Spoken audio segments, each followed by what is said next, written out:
habis ngerendahin orang, habis ngejelek-jelekin orang, malu kita. Pantas salawat yang kita baca nggak bisa ngerubah hidup kita. Pantas salawat yang kita baca begitu-gitu aja hidup kita tiap hari, malah makin susah. Karena apa? Kita nggak ngoreksi diri kita.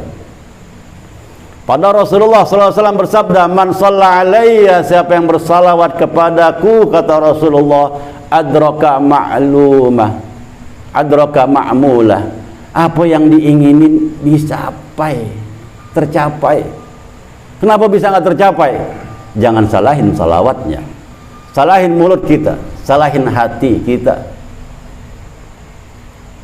Nah makanya kembali lagi, kalau yang namanya sakit badan, cepat-cepat kita berobat. Tapi kalau batinnya sakit, kita anggap cuek aja, kita anggap biasa aja. Padahal itu yang bikin hancur ibadah kita. Padahal itu yang bikin celaka hidup kita. Allah nggak lihat tampilan kita modelnya seperti apa. Yang Allah lihat hati kita masing-masing. Di dalam kita beribadah, di dalam kita berbuat baik, di dalam kita beramal, itu Allah lihat hati kita. Nggak lihat nih, saya pakai gamis nggak dilihat sama Allah. Saya pakai sorban juga nggak dilihat, yang dilihat hati.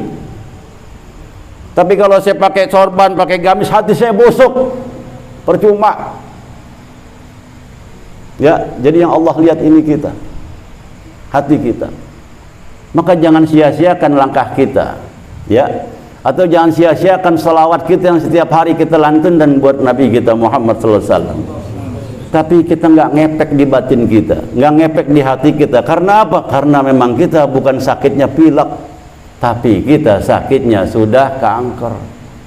Maka perbanyak salawatnya kepada Nabi Muhammad SAW dan sadarkan diri kita.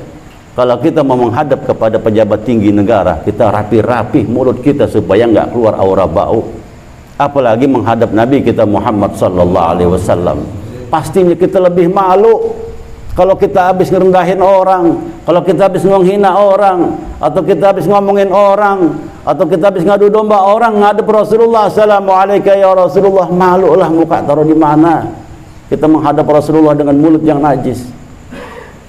Maka mulai sekarang sadarin, ya. Apa yang kita baca semuanya salawat, kalau kita baca pas dengan ukurannya, maka penyakit apapun pasti sembuh dengan izin Allah. Salawat yang kita baca